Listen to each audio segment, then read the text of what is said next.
Halo dulur, selamat datang di Medu United, channel fans MU paling netral. Menang dipuji, kalah dibully. Di video kali ini kita akan melihat beberapa komentar Erik ten Hag pasca pertandingan Aston Villa melawan Manchester United. Ya, di pertandingan tersebut menurutku penampilan yang bagus dari Manchester United adalah para pemain di lini pertahanan dan juga ya kiper Andre Onana menurutku juga tampil bagus ya. Secara keseluruhan memang Manchester United berhasil meraih hasil imbang di laga tandang tersebut melawan Aston Villa. Dan setelah pertandingan memang Erik ten Hag seperti biasa memberikan komentarnya terkait pertandingan tersebut, yang mana dari apa yang disampaikan oleh Erik ten Hag bisa kita diskusikan bersama. Langsung aja, yang pertama Erik ten Hag menyampaikan terkait semangat dan kebersamaan tim yang sangat baik. Saya pikir penampilan United sangat bagus. Kami mengendalikan permainan saat bertahan dan menguasai bola. Saya pikir ini clean sheet keempat musim ini. Anda lihat, kami memiliki organisasi dan kebersamaan yang sangat baik. Ada karakter dan semangat yang baik sebagai sebuah tim, tekad dan tangguh. Ya, seperti yang sudah aku bilang tadi, lini pertahanan United menurutku di pertandingan tadi sangat bagus dan harus kita apresiasi. Karena apa? Karena ya yang pertama penampilan dari Harry Maguire juga cukup solid meskipun dia ada indikasi cedera dan mendapatkan kartu kuning. Secara penampilan dia cukup bagus. Lalu Jonny Evans yang benar-benar total ya di pertandingan semalam itu, beberapa kali melakukan intercept, beberapa kali melakukan tackle, dan semuanya selalu berhasil dan dimenangkan oleh Jonny Evans. Kayaknya dia menjadi pemain yang terbaik di pertandingan semalam ya, Jonny Evans. Lalu Mazraoui, Diogo Dalot ya beberapa kali melakukan blok di dalam kotak penalti, melakukan tackle yang bersih, Mazraoui. Jadi secara keseluruhan penampilan di lini pertahanan menurutku cukup memuaskan. Lalu di babak kedua ada pergantian pemain seperti Victor Lindelof dan Matthijs de Ligt yang masuk di babak kedua. Menurutku secara penampilan juga nggak terlalu buruk, ya stabil lah untuk menjaga lini pertahanan Manchester United. Dan itu terbukti secara statistik, para pemain Aston Villa cukup kesulitan dalam membangun serangan. Dan ada sedikit shot yang diarahkan ke gawang Andre Onana, itu membuktikan bahwa secara permainan di lini pertahanan United cukup bagus, cukup solid. Nah, menjadi tembok yang kokoh bagi United. Selanjutnya Erik ten Hag mengomentari terkait peluang selama proses pertandingan. Kami hampir tidak kebobolan peluang. Ketika Anda bertahan seperti ini dan mendapatkan sedikit keberuntungan, pada akhirnya mereka memiliki peluang besar. Tetapi itu hampir menjadi satu-satunya peluang. Menurut saya kami menciptakan beberapa peluang, tetapi juga tidak terlalu banyak peluang. Kami membentur Mister Gawang dan Rashford juga memiliki peluang. Namun kedua tim benar-benar seimbang. Kami telah melewati 2 pertandingan tandang yang sangat sulit. Ini adalah tim. Kami menunjukkan keyakinan dan kepercayaan yang kami miliki. Ya, memang selama 90 menit kedua tim menurutku bermain seimbang. Bukan hanya lini pertahanan Manchester United yang tampil solid, tapi lini pertahanan Aston Villa juga tampil meyakinkan gitu loh. Jadi lini serang United pun cukup kesulitan dalam memasuki kotak penalti.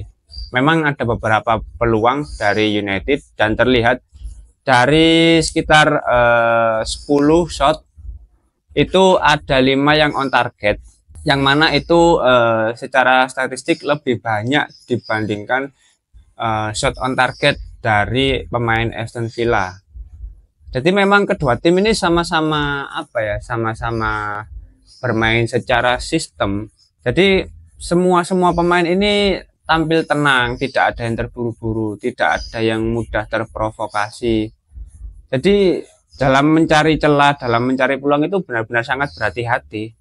Kedua tim ini bermain aman gitu loh. Jadi memang tidak mudah dalam membangun serangan. Secara keseluruhan bola itu selalu berkutat di lini tengah gitu loh. Dan dengan situasi seperti itu, hasil imbang adalah hasil yang terbaik bagi kedua tim menurutku ya. Selanjutnya Erik ten Hag mengomentari bahwa kami perlu meningkatkan serangan. Di Porto, build up kami sangat brilian. Kami sangat bagus dalam 25 menit pertama. Kami mengungguli Porto. Begitu juga Crystal Palace. Saat menguasai bola kami sangat bagus. Jadi kami memiliki pertandingan musim ini yang bagus. Namun hari ini kami tidak menciptakan banyak peluang. Tetapi kami juga bermain dengan tim yang hebat. Kami menciptakan banyak peluang dalam 7 pertandingan kami. Tetapi kami harus melangkah maju. Kami harus mempertimbangkan Rasmus Højlund yang kembali. Ia masih dalam tahap pemulihan kebugaran penuh. Namun yang lain melangkah maju. Saya terkesan dengan Marcus Rashford, Alejandro Garnacho yang secara penampilan sangat bagus. Dan juga Antony di akhir pertandingan. Ya memang secara keseluruhan di beberapa pertandingan terakhir, dan ini yang masih menjadi masalah di Manchester United ya, secara finishing untuk lini serang masih belum bagus, masih belum maksimal. Ketika para pemain ini berada di dalam kotak penalti masih belum klinis ya, meskipun cukup banyak peluang, tapi kalau secara finishing masih kurang bagus ya. Inilah yang terjadi. Selama 5 pertandingan terakhir, Manchester United hanya bisa meraih hasil imbang. Nah, dengan kondisi seperti ini, menurutku ini catatan yang kurang bagus bagi United. Apalagi ya, di musim ini Erik ten Hag mendapatkan rekor baru ya, karena sejak tahun sekitar 1980-an, 1989 1990 di musim tersebut terakhir kali Manchester United hanya meraih 8 poin selama 7 pekan Premier League.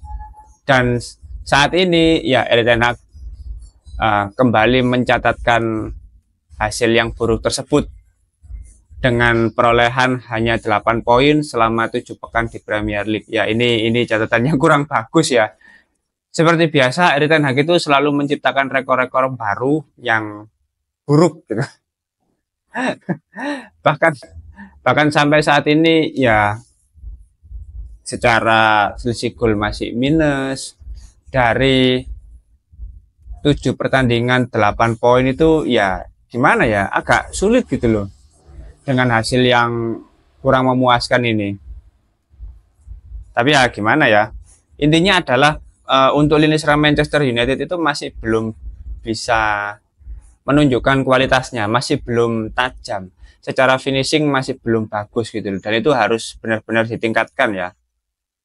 Karena kalau misalkan lini pertahanan sudah solid, tapi untuk lini serangnya masih tumpul, ya tetap akan kesulitan dalam meraih kemenangan gitu loh di setiap pertandingan.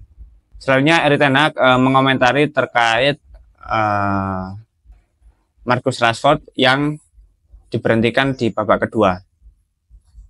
Ya, memang itu adalah potensi kartu kuning kedua yang menjadi salah satu alasan untuk mengeluarkannya. Jika itu pelanggaran lagi, mungkin dia akan dikeluarkan. Kami tidak bisa mengambil resiko. Ya, memang di pertandingan tersebut Marcus Rashford ini cukup mengkhawatirkan ya dari segi pertahanan.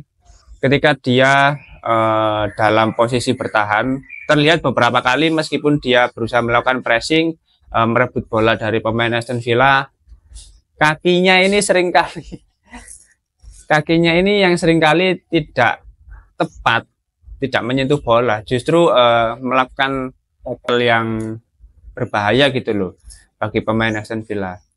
Sekalinya dia melakukan pressing langsung terkena kartu kuning. Lalu dia melakukan pressing lagi untuk kedua kalinya, mendapat peringatan dari seorang wasit. Akhirnya Erik ten Hag tidak mau mengambil resiko lebih tinggi dan dia tidak lama setelah itu langsung digantikan oleh Joshua Zirkzee. Tidak lama setelah itu dia digantikan oleh Antony ya. Begitupun dengan Rasmus Højlund, sama-sama digantikan dengan Joshua Zirkzee. Jadi memang ini bukan apa ya, kalau kita bicara soal Rashford, oke lah, dia secara permainan dia cukup tajam di dalam kotak penalti, dribblingnya juga beberapa kali bekerja dalam melewati lawan-lawan. Tapi ketika dia dalam posisi bertahan, membantu para lini pertahanan United, itu seringkali saat melakukan pressing agak sembrono gitu loh. Agak sembrono. Akhirnya ya untuk mengantisipasi kartu merah seperti yang terjadi pada Bruno di pertandingan sebelumnya, ya mending diganti dulu. Karena memang di pertandingan semalam cukup banyak kartu merah yang didapatkan oleh pemain Manchester United gitu loh. Selanjutnya Erik ten Hag menyampaikan terkait dialog dengan hierarki klub. Kami selalu berbicara, setiap minggu kami berbicara, kami semua bersatu. Dalam satu pandangan, kami tahu apa yang sedang kami kerjakan. Ini proses jangka panjang. Ya, kembali lagi, apa yang disampaikan oleh Erik ten Hag adalah proyek jangka panjang. Dan untuk saat ini memang masih belum terlihat hasilnya. Tapi meskipun ini proyek jangka panjang, harusnya secara perlahan di tiap pekan itu harus menunjukkan progres ya. Karena apa? Karena kalau kita lihat memang ya kalau ini dibandingkan pertandingan-pertandingan sebelumnya ya nggak terlalu kelihatan progresnya. Toh selama 5 pertandingan Manchester United meraih 4 kali hasil imbang gitu loh. Jadi ini bukan progres yang bagus gitu loh. Kayak masih stagnan gitu loh. Bahkan cenderung cenderung menurun.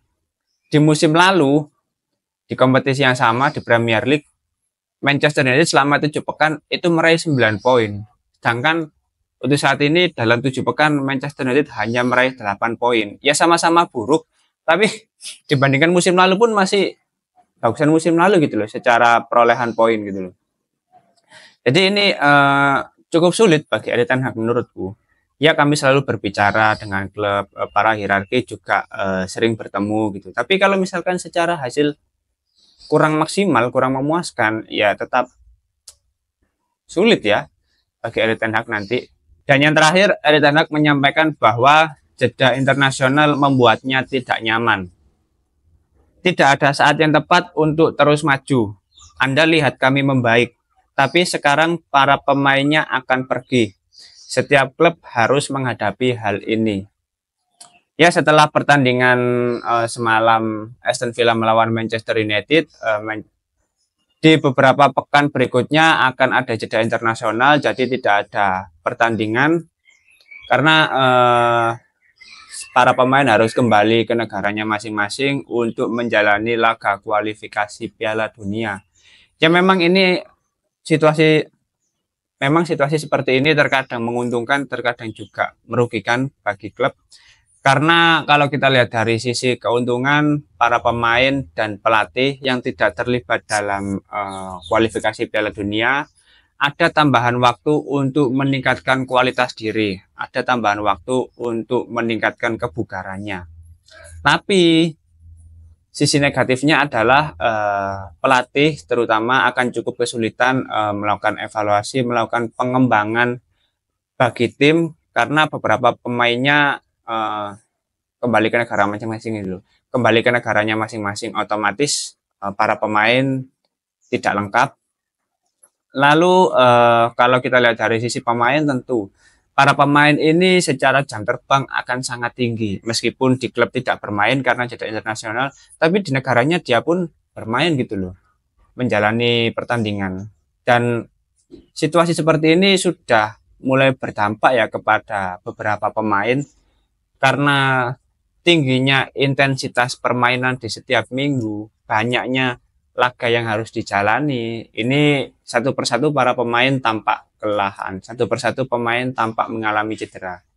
Ya untuk saat ini dari Manchester United masih terbilang aman sih, tapi kalau kita lihat di beberapa klub lain, bahkan yang terbaru kemarin di Real Madrid dan di Carvajal, itu juga mengalami cedera dan sudah dikonfirmasi cedera ACL. Lalu sebelumnya lagi Ter Stegen, kiper dari Barcelona, mengalami cedera yang sama. Nah ini situasi seperti ini menurutku akan menjadi kekhawatiran tersendiri ya. Tingginya jadwal pertandingan yang harus dijalani para pemain itu bukan sesuatu yang bagus tentunya, karena dengan tingginya jadwal tersebut para pemain akan lebih tinggi mengalami cedera. Nah, hal seperti ini harus menjadi fokus tersendiri bagi Erik ten Hag kalau ingin para pemainnya tetap bugar. Maka dari itu pergantian pemain, melakukan rotasi di setiap pertandingan, itu jangan sampai ada kesalahan. Ya, meskipun ya, tapi menurutku dengan situasi jeda internasional ini, Erik ten Hag dan para pemain tentu harus melakukan evaluasi yang lebih mendalam karena di 5 pertandingan tidak bisa meraih kemenangan. Jadi setelah jeda internasional harusnya ada perbaikan yang signifikan, ada hasil yang lebih bagus, terutama hasil pertandingan ya, secara gameplay, secara finishing, ini harus benar-benar diperbaiki. Tidak boleh ada hasil yang kurang maksimal seperti di 5 pertandingan sebelumnya ya. Gimana ya? Ya, mari kita tunggu aja setelah jeda internasional nanti apakah ada perubahan dari sisi kualitas, dari sisi finishing untuk lini serang, dan ada konsistensi di lini pertahanan Manchester United. Oke, mungkin itu dulu beberapa komentar dari Erik ten Hag pasca pertandingan Aston Villa melawan Manchester United. Kalau misalkan teman-teman ada opini lain terkait komentar dari Erik ten Hag, silakan tulis saja di kolom komentar. Seperti biasa kita diskusi-diskusi santai. Oke, mungkin itu dulu update terbaru dari Manchester United. Terima kasih sudah menonton video ini. Jangan lupa like, komen, dan subscribe. Salam.